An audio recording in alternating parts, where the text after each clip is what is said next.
Oh, tá gravando? E aí, pessoal, tudo bem? Como vocês estão? É isso aí.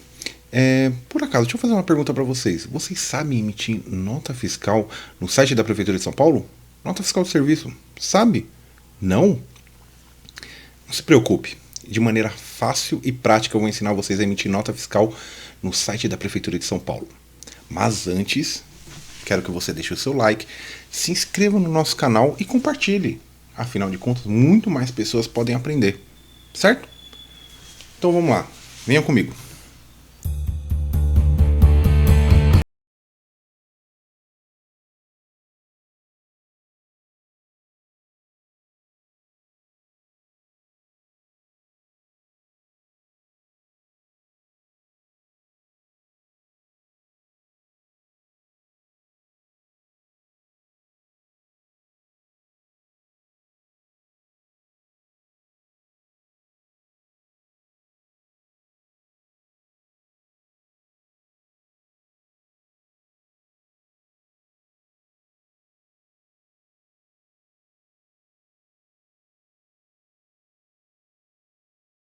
Muito bem-vindos, eu sou o Bruno Medeiros e estarei ensinando a vocês como emitir uma nota fiscal de prestação de serviço no site da Prefeitura do município de São Paulo. Vamos, bora lá? Você que é prestador de serviço, que a sua empresa está localizada aqui no município de São Paulo, você tem que acessar o seu navegador, tanto o Internet Explorer como o Google Chrome ou Firefox, ou até mesmo outros. E na barra de endereço você deve digitar notadomilhão.prefeitura.sp.gov.br. Aproveita e já adiciona no favoritos, ok? Então bora lá. Você acessando esse site, essa página aqui será que vai surgir para você. Para acessar o sistema, você vai clicar aqui, nesse acessar o sistema, e vai trazer para essa tela. Na Prefeitura do município de São Paulo, existe uma pequena regra. Quando você é um prestador do Simples Nacional, optante pelo Simples Nacional, você tem a opção de acessar o sistema apenas com o seu CNPJ e a sua senha web. A senha web é aquela que você desbloqueia na Prefeitura. Caso você seja do lucro presumido ou lucro real, obrigatoriamente você tem que acessar o sistema pelo certificado digital.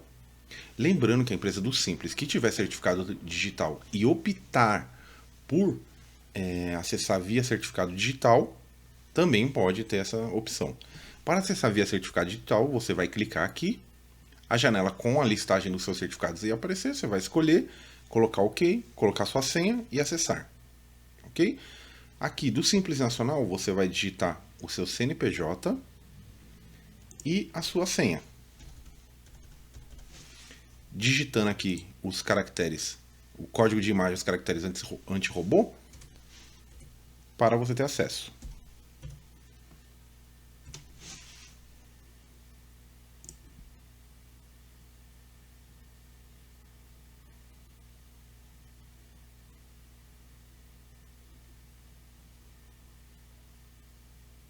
Vamos lá, está acessando.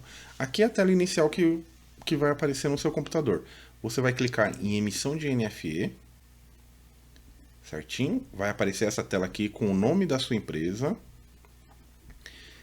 o local de incidência do imposto. Como que funciona o local de incidência do imposto? Tudo vai depender da prestação de serviço que você faz. Então, por exemplo, um serviço de consultoria, assessoria, contabilidade, como é o meu caso, é tributado em São Paulo. Se, por exemplo, você for fazer um serviço de varrição, coleta ou até mesmo de vigilância, por exemplo, vigilância e monitoramento, ele é tributado fora de São Paulo, ele é tributado no local da prestação de serviço. Então, isso vai depender muito das regras da lei complementar. A lei complementar 116, que rege sobre a prestação de serviço, ela determina qual serviço tem a sua retenção ou seu imposto devido em determinado local e quem é o responsável tributário por tal imposto. Então, é necessário que você saiba antes se o seu serviço ele está enquadrado dessa maneira, né? Então, através da Lei Complementar 116 de 2003, você vai verificar se o seu serviço está enquadrado, como ele está enquadrado. Então, se ele é tributado em São Paulo, se ele é tributado aonde você vai prestar, se ele é tributado se quem recolhe é o seu cliente ou você. Então, tudo isso é necessário verificar antes de emitir a nota fiscal, correto? Então, vamos lá. Então, aqui, o meu caso é tributado em São Paulo. A natureza da minha operação aqui é normal. Mas aqui a gente tem os casos de imunidade subjetiva, imunidade objetiva, isenção, isenção parcial, suspenso, através de decisão judicial. Então, temos diversas opções aqui que vão se enquadrar, como eu havia dito, dependendo do serviço que você vai prestar, certo? Então, aqui, local de incidência, você vai colocar aonde que é tributado, se é tributado em São Paulo, tributado fora de São Paulo, se é uma exportação de serviço. Natureza da operação, você vai colocar se é normal, imunidade e assim sucessivamente. Normalmente é o normal, tá? Mas se for o seu caso, for um caso à parte, você vai discriminar aqui, ok? Aqui embaixo, tomador de serviço, apelido. Aqui o apelido, como que ele funciona? O apelido, na primeira vez que você acessa, você vai digitar o CNPJ do seu cliente ou o CPF e ele vai te levar para outra tela, que é a tela de emissão de nota fiscal. Lá você tem a opção de cadastrar um apelido para esse cliente. Para você que vai emitir nota fiscal constante para esse cliente, você já pode deixar cadastrado um apelido. Ou o primeiro nome, nome fantasia, ou 1, 2, 3. E aí, sempre quando você for aqui emitir nota fiscal para o mesmo cliente, você não precisa estar com o CNPJ em mãos. Você simplesmente escolhe a opção aqui e ele vai te dar a opção do seu cliente. Ok? Então, bora lá. Aqui eu vou colocar, eu posso deixar em branco também, se for consumidor final.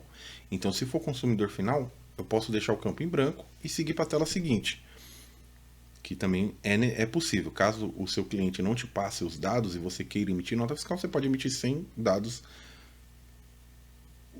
os dados cadastrais do seu cliente.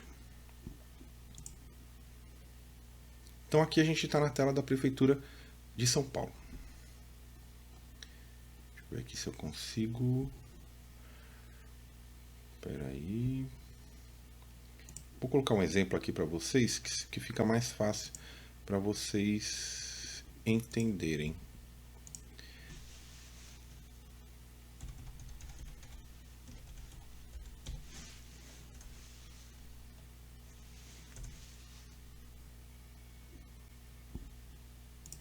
Prontinho. Em branco fica mais difícil de vocês entenderem. Então vamos lá. Como que funciona aqui no site da Prefeitura? A partir do momento que você digitou o CPF ou o CNPJ do seu cliente, caso ele seja do município de São Paulo, ou cadastrado aqui no município, os dados serão carregados automaticamente, impedindo a sua alteração. Para alguns casos é impedido a alteração dos dados.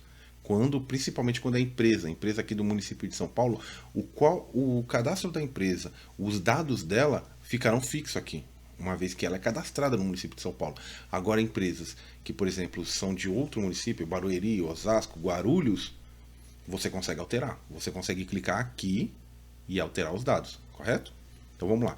Aqui ele vai me trazer as mesmas opções que eu fiz naquele pré-preenchimento. Então ele vai trazer as mesmas opções novamente e vai trazer aqui o meu cliente.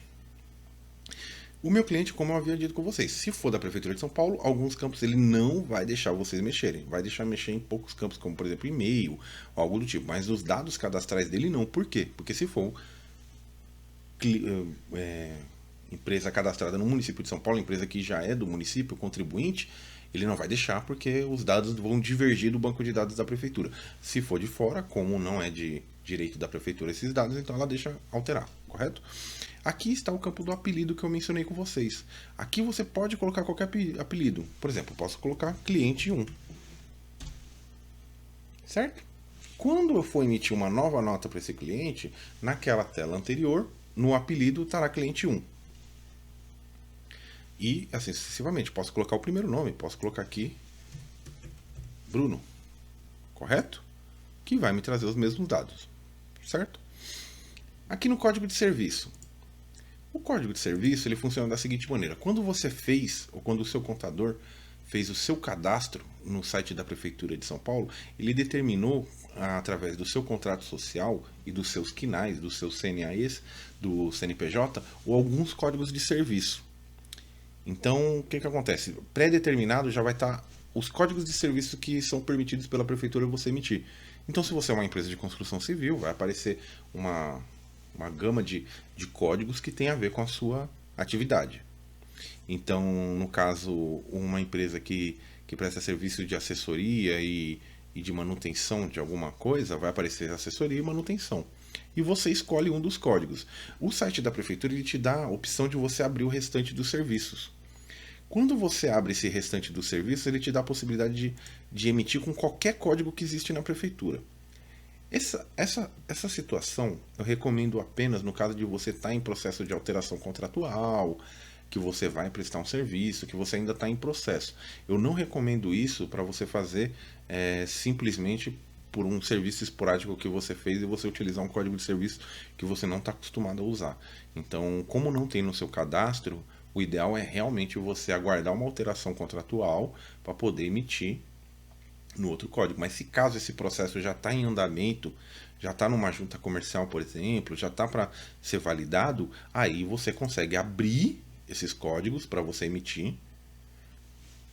E aí, depois ele vai surgir quando atualizar seu cadastro na prefeitura, ok?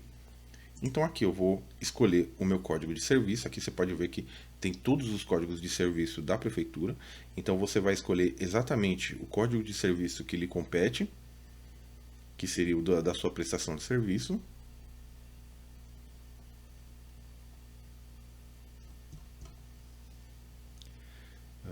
Deixa eu ver aqui. Vou colocar esse daqui. Ok. Então pronto, escolhi o código aqui. Ok? No caso de lucro presumido, vai aparecer aqui o campo de alíquota. Como eu estou como Simples Nacional, não aparece. Mas caso você seja do lucro presumido, vai aparecer aqui a alíquota correspondente a esse serviço. Aí você tem o campo aqui de discriminação dos serviços. A discriminação do serviço é um campo livre para você digitar, no qual você vai digitar todos os dados do seu serviço. Então você pode discriminar exatamente o serviço que você prestou, competência, número de ordem de serviço, até mesmo o código de bancária quando é caso de transferência, né? Você vai colocar todos aqui neste campo. Então tudo que for referente ao serviço, eu aconselho a colocar bem detalhado, né? Então, um serviço de elaboração de planos referente à ordem de serviço número tal, mês tal. Então, colocar de preferência o mais completo possível essa discriminação do serviço, tá? Aqui, no valor total do serviço, será o valor que você vai cobrar, o valor bruto. Então, sempre nesse campo você vai digitar o valor bruto, porque caso o seu código tenha algum tipo de retenção, você não pode digitar o valor líquido, é sempre o valor bruto, ok? Aqui no código de serviço não permite, essa dedução aqui que tem, ele seria para aqueles casos no qual a lei permite a dedução de, por exemplo, material ou outros tipos de impostos, ou outros tipos de impostos não seria o caso, mas seria mais material mesmo. Material, por exemplo, que você pode dizer, obra de construção civil. Alguns códigos de construção civil, eles permitem a dedução do valor do material. Então você pode digitar aqui, ele vai abrir um campo no qual você vai digitar o valor da dedução do material, permitido por lei. Então quando a lei permite, você vai colocar aqui o valor do seu serviço, que no caso aqui, eu vou colocar aqui, ó, prestação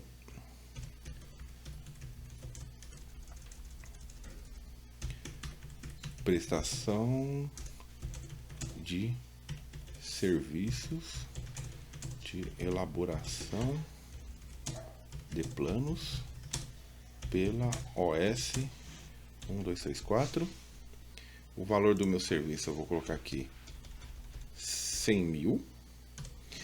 E caso tivesse dedução, eu colocaria aqui. Então, por exemplo, se tivesse 20 mil de material, eu colocaria aqui 20 mil de material, se a lei me permitisse isso, e ele deduziria da base de cálculo do ISS. Ok? Então, ok. Aqui você vai digitar se o ISS é retido ou não. Então, determinados serviços ele tem o ISS retido, no qual você vai colocar aqui que o ISS é retido, e ele vai abrir o campo para você digitar a alíquota e colocar as demais informações. No caso aqui seria a da alíquota, né? Exibir informações complementares. Impostos federais e carga tributária. Vamos abrir aqui. Então vamos lá. Nesse site da prefeitura tem algumas pessoas que optam por colocar as retenções de serviço no corpo da nota fiscal. Eu aconselho utilizar os campos próprios, porque muitos sistemas no qual a sua contabilidade ou o seu cliente vai utilizar, eles já são configurados para extrair os dados dos campos corretos. Então isso vai facilitar para as empresas. Então, não que seja obrigatório preencher aqui. A Prefeitura de São Paulo, ela controla o ISS. Os impostos federais é controlado pela Receita Federal. Então, eles criaram esse campo opcional, mas eu aconselho, se tiver algum tipo dessa retenção, INSS, IR, CSLL, COFINS ou PIS/PASEP, que você digite nos campos pré-determinados. Ok? Eu acredito que seja a melhor forma e vai ficar no campo certinho, vai facilitar a vida tanto para você como para o seu cliente. Então aqui no INSS, caso você tenha retenção, o IR, CSLL, COFINS e PIS/PASEP, ok? Lembrando, o site da prefeitura ele não calcula automático o valor líquido. Existem alguns outros sites que eu estarei passando em outros vídeos, mas o site da Prefeitura de São Paulo ele não calcula o valor líquido. Então, caso você queira, para facilitar para o seu cliente te depositar o valor, então eu indico que no campo de discriminação do serviço, você coloque lá valor líquido a receber, no qual o seu cliente vai te pagar, você determina lá em cima, no campo de discriminação, tá? Então aqui você vai digitar a retenção caso tenha, e aqui embaixo você vai digitar o valor aproximado da carga tributária, aquele mesmo que eu mencionei no outro vídeo, que seria o da lei da transparência, que seria aquele valor aproximado dos tributos que você consegue com cálculo através da legislação ou através de alguns sites que estão fornecendo. Por exemplo, é o caso do site do olho, de olho no imposto, que fornece a tabela através do IBPT. Então você vai colocar aqui o valor da carga que você calculou, qual foi o percentual que você utilizou e a fonte. Então aqui se foi o IBPT, que nem eu tenho aqui, ou se foi outra fonte que te forneceu, ok? Um pouquinho mais abaixo, nós temos aqui substituição do recibo provisório de serviço RPS. O que significa isso? A Prefeitura do município de São Paulo, como vocês mesmo podem acompanhar, a emissão de nota fiscal é online. Mas muitas vezes você está em algum lugar que você não tem internet ou que você prefere de forma manual para chegar em casa e passar limpo. Então, a Prefeitura de São Paulo ela permite que você emita um recibo provisório de serviço, RPS. Esse recibo de provisório de serviço, a Prefeitura impõe a regra de que ele tem que ser numerado, então tem que seguir uma ordem numérica, e você tem um prazo para substituí-lo ainda dentro do mês. Então, de repente você está lá no seu cliente, está numa obra, e de repente lá você já tem que emitir a nota logo depois do serviço, e você não tem sistema, você não tem internet, você não tem um notebook, o que você faz? Você pode mandar numa gráfica fazer um talãozinho de RPS, no qual vai constar os dados, praticamente os mesmos dados da sua empresa que tem na nota fiscal, um modelinho simples, não tem regra, tá? Então você pode fazer tanto no Excel, como no Word, como mandar uma gráfica, imprimir aí um modelinho parecido com o da nota fiscal. E ele vai ser numerado, tem que seguir uma ordem numérica, do mesmo jeito que a nota fiscal. E você vai emitir e entregar para o seu cliente essa RPS. Ele vai ter que ter a discriminação com a RPS. Então o seu cliente vai ficar com aquela RPS, aguardando que você entre no site e converta essa RPS em nota fiscal, que é justamente isso daqui que estaremos fazendo. Então, como se você estivesse emitindo uma nota fiscal, você vem aqui, emite a nota fiscal, e no campo final aqui da RPS você coloca os dados dessa RPS que você emitiu para o seu cliente. Correto? Então você vai colocar aqui o número da RPS, que no caso aqui você vai escolher o número dela, você vai colocar a série e a data de emissão da RPS. Ok? E você vai clicar no botão emitir. Prontinho, sua nota fiscal vai estar emitida, vai surgir um campo para você mandar por e-mail, caso o seu cliente tenha cadastrado, ou você também pode colocar o e-mail dele e colocar uma mensagem para ele. Ok? Feito isso, a sua nota fiscal já está emitida e você pode enviar uma cópia para o seu cliente também, se caso você quiser imprimir, para que ele possa ter essa nota fiscal. Ok? Então é isso aí. Peço que se gostaram desse vídeo, que deixe o seu like, se inscreva aí no canal e compartilhe com mais pessoas para que possam também ter acesso a esse conteúdo. Em breve estarei postando de outros municípios, né, os maiores municípios aí, os municípios que eu tenho acesso, que eu posso auxiliar vocês. E também, se caso tem alguém também de outros estados, eu também, alguns outros estados também, eu tenho como passar um vídeo aí para vocês. E caso queiram algum outro assunto referente a esse tipo de tutorial, deixem aí na descrição, ok? Até logo!